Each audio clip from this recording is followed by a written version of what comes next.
This is Jason Verney's podcast. I am Jason Verney. In this episode, I want to talk about the film Toni Erdmann. Now, you may have heard of this film. I'm sure you have, especially if you've been keeping up to date with the Oscars, the nominations, and all the stuff that goes along with that. Also, people like Mark Kermode on BBC Radio has been talking about this film.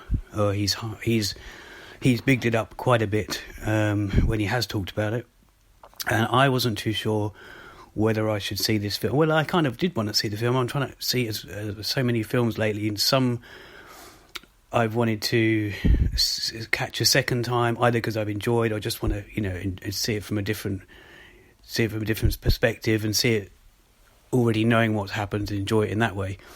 And I've ultimately, tonight, I ultimately did see Toni Erdmann a second time. Now, that's not to say I didn't like it the first time. As I say, it's not the second time I see a film is not because I haven't enjoyed it. Sometimes I've liked it and maybe loved it and not too sure. But this time I really enjoyed it. I mean, I'll tell you what happened. Just to give a bit of an overview, one Saturday not long ago, I was thinking of something to do in the evening. Kind of really wanted to see a film. This film the couple of things that put people off this film, perhaps before they've seen it, whether they've seen the trailers or not. It's an almost 3-hour film. It's at least 2.5, maybe 2 hours 40 minutes, and that's a comedy. It's even a black comedy, you could say. So some people might be put off because of the length, and also the fact that it's essentially a German film. There is a lot of English in it, though. I wouldn't let that put you off at all if you are someone who prefers to watch English dialogue or listen to English dialogue. So I went to the ICA. I was kind of in the centre of town, so I went to the ICA. Now that is. You could say that it's a kind of film that they would show. I mean, they're an artistic place, and it's called the Institute of Contemporary Arts, for a start. And I've been there for many things, and I've seen many people, my friends, going to festivals there, film festivals. There's, of course, art exhibitions, music things. There's a nice cafe in there. I hear I heard from somebody that had been taken over by another company, maybe Picture House or something, but I'm not too sure of the facts on that. So I still love it. I still love the place. It still feels like it always has done. I've been going there for a while. I've been a member on and off of the ICA for quite a while. It's actually probably one of the most best for the money you get for your membership money you pay a year, which is not much at all. You get a really good discount. You get great member prices, and not only that, they do a preview screening every. Sorry, I do apologise. Not a preview screening, but a sort of a film once a month. There's one film that you can basically come to see for free with more than just you. You can bring a friend or more than one friend, I believe. Very often that film is to tie in with another film that's out, so it could be that director's older film. Anyway, it's a great place, and so I decided to see Toni Erdmann. And I have to say, right from the beginning, it was making me laugh, and not just me, the audience. It's funny with films because if you see them in a communal way, if you see them with other people, of course you might be more inclined to laugh. You might be put off by that, and you might not laugh. But this film, from the opening scene, you kind of know what you know a little bit about what you're going to what to expect.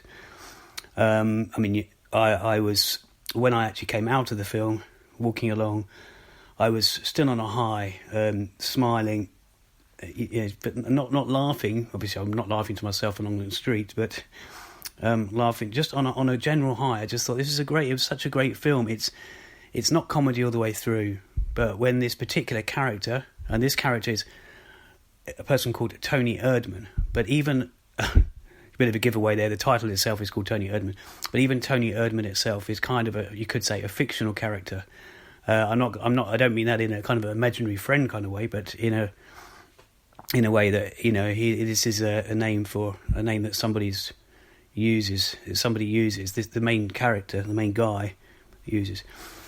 So what is it about? Well, essentially, it's actually about a father who turns into this Toni Erdmann character when he wants to, and his daughter.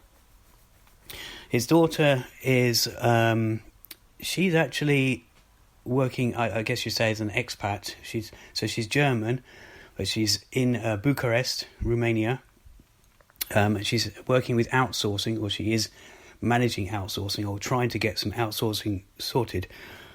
It's kind of interesting because you see a lot of her work. I mean, you can almost follow her work on a day-to-day basis of what she has to deal with, the meetings and the parties and the stuff that she has to the people that she has to entertain. It's even for that alone, it's very poignant, and that stuff's very real and not necessarily always funny.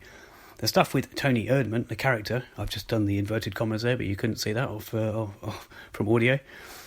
When he's in it, that's when the laughs are. That's when there's a couple of scenes in this that are really hilarious.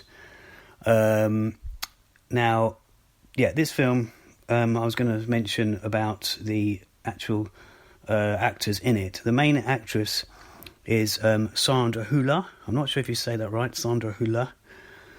Peter, I'm trying to read this from my notes here, very brief notes. Actually, it's from IMDb, but Peter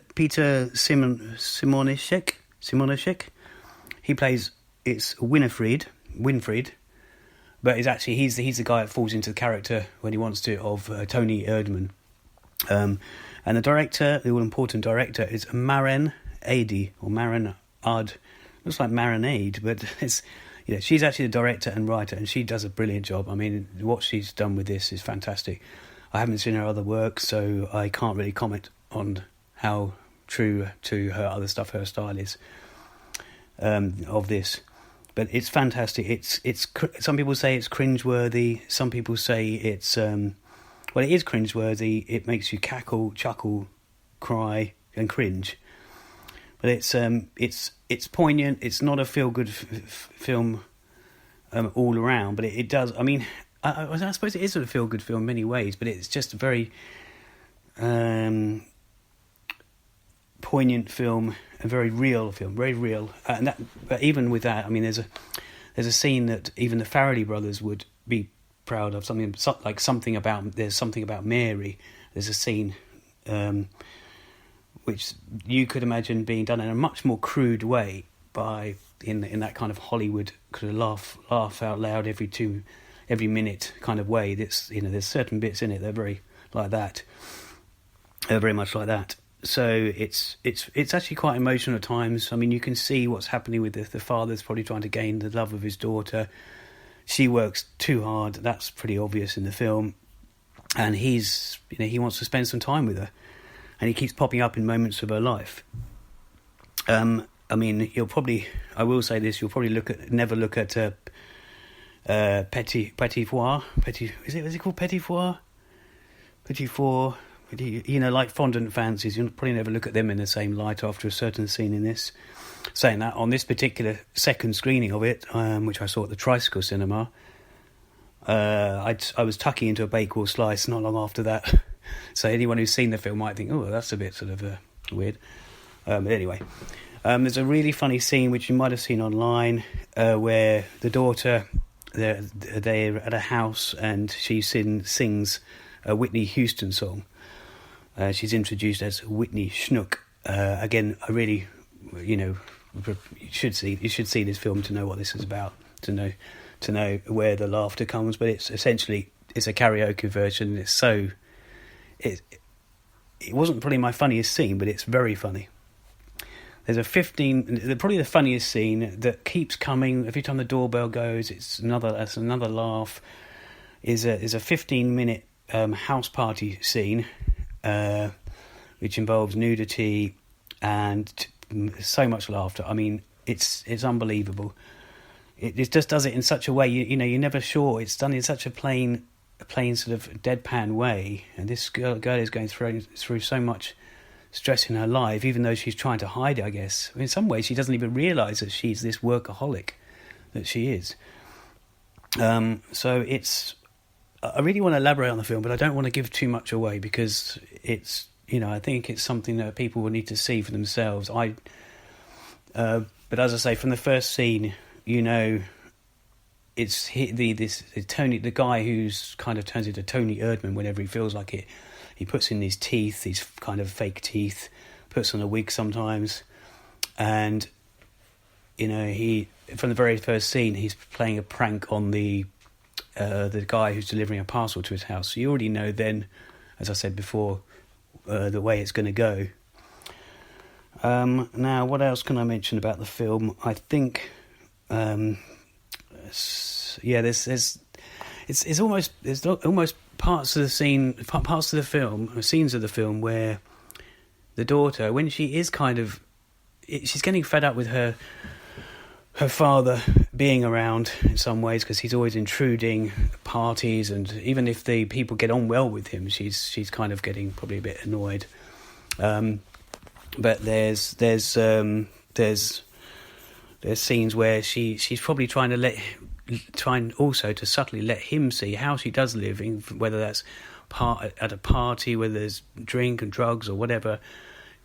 Maybe she's trying to show him what she really does do, trying to get him involved and trying to say, this is my life, But one thing I want to touch on is, as I say, this is based in Romania, a lot of the film, in Bucharest. So they are expats living the nice life in regards to money. You do see quite a few scenes with the people in Romania, and it's quite. There's actually a scene where the daughter looks out on the people a family probably opposite her living apartment, and she looks down at them, and I believe at that point she's leaving a message for her dad, and maybe she's actually thinking then that people do have everyday problems, and how she maybe she hasn't been paying enough attention. I don't know, maybe she's not thinking that, but it just makes me think that. And as I say, this is about expat and outsourcing, and it's good that the film covers this, because you're talking about taking on Romanian workers, maybe temporarily, or letting them go, and it's all seen in this film, and it's very it's very well done. I mean, it's a film that's almost 3 hours, and it really has to be to include all this comedy and poignancy. I don't think it feels too long at all. It's all the time used in the film is accounted for. There's nothing lost. There's some great moments. You do wonder how much is sort of made up on the spot as well. I mean, it's or ad-libbed, should I say. Now, I don't know if the film's still going to be about, especially once I've uploaded this podcast.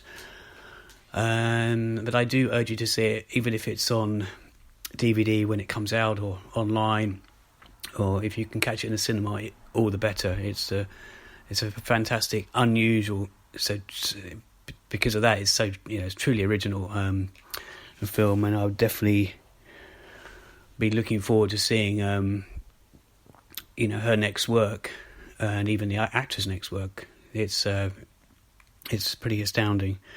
So don't let the fact that it's a foreign film put you off, because there's a lot of English in it, and it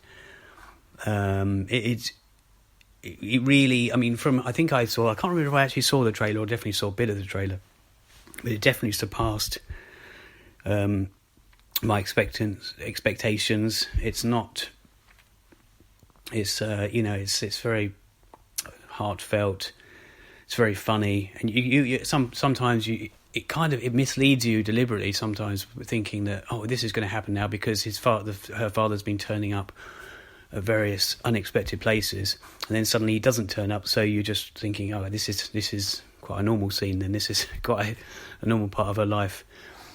I'll leave it at that. I don't want to give too much away. Toni Erdmann, I think you should go and check it out at some point or another. Okay, that's it. Goodbye.